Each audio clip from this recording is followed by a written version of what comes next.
From the Benguela Current Convention, we have got a strategic action program that, is, I would say, it's an implementing tool for the convention itself. So, because South Africa, Angola, and Namibia have ratified this convention and is implemented at the country level, then BCC, which is the Benguela Current Convention, has availed some resources for the countries to make sure that they actually have the enough support to realize the convention, as well as the SAP, which is specifying, the different thematic areas which are there to look at the different aspects. sorry, that are affecting the Benguela current large marine ecosystem that is shared by these three countries. So there's a number of projects, zooming to the special areas. For example, you have one project that is focusing on the climate change, for example. How is it affecting the fisheries community, and what are the adaptation, plans that are there in such a case, for the life of the fishermen to continue regardless of the effects of climate change. So there's that element. And then the project that I'm really responsible for is the one that strengthens the ocean governance. When you talk of ocean governance, that is quite a bigger scope now, because you are looking at policy reforms, you are looking at the management strategies, you are looking at the capacity, development, and making sure that there is actually management tools in place, and there's a multi-sectoral approach in managing the ocean space. So that's the project. I'm trying to say, because it's so broad, then it allows quite a number of issues to be addressed and type of projects in that space. So this is the scope that have allowed now the Department of Transport through SAMSA to give us a proposal to say we are trying to institutionalize the IMS, which is the incident management system within the country, and we've got this interim body, and they are we've got these activities that we want to implement. How can you support us in there?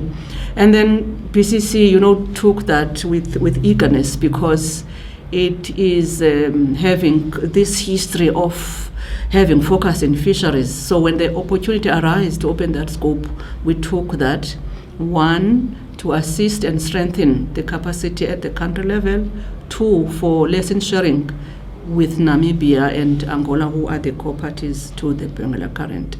So this is a good lesson or experience for the region. Of course, for the nationals, specifically South Africa, for their own strengthening, but from the others is to harmonize. How is Namibia doing it? How is Angola doing it? How can we collectively, join together, for example, to an incident management system at a regional level? So that is my interest, and you have seen inside that there is Angola representative, there is Namibia. They are here to share their experience in their country, learn from here, and collectively after day 5, we're hoping that you would have identified, gaps, and how can you improve your own in the country and take lessons for a better system at a regional level. So basically, that is the role and the interest from our side in a nutshell. As I understand it, this is the third type of training since about 2015. And maybe the interest to somebody out there would be, it's all very well to be prepared and pull together resources. But in terms of ocean governance, in the specific area that we're talking about, do we have anything broader than just the Benguela Current Convention? And how are we doing?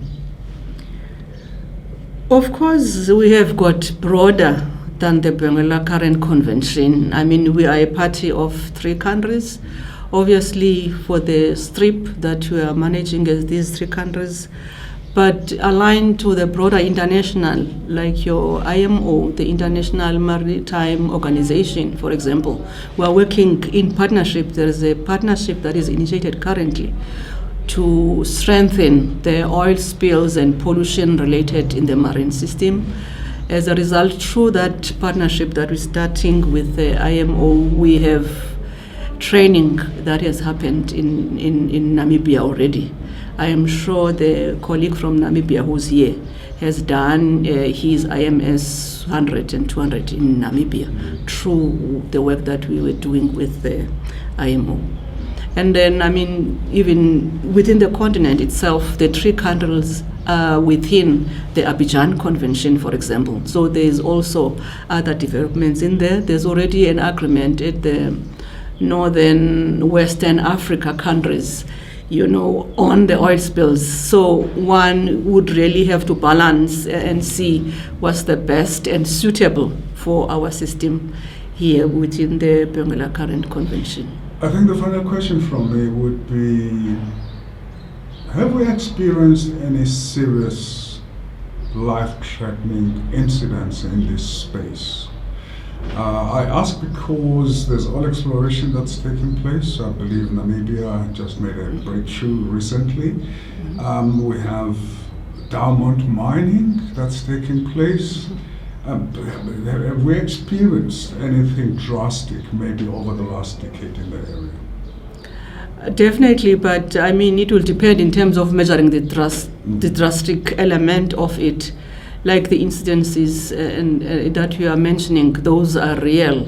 I mean, there's been a seismic surveys currently here in South Africa as well. There's an issue of phosphate mining from Namibia, which is also another hot potato that side, and even globally.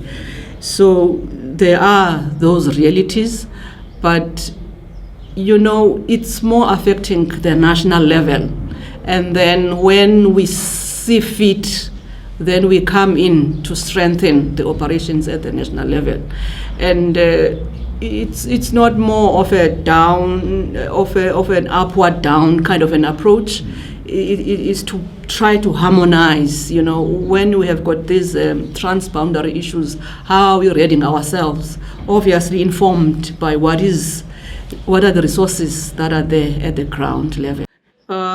The Benguela Current Convention, like I indicated earlier, is the partnership of these 3 countries, and it's led by a ministerial, level. And you will have the focal point ministry, in our case, the department, that leads the marine matters. So in South Africa, for example, we have got the fisheries, forestry, and the environment. And then you have got the similar ministry in Angola and in Namibia.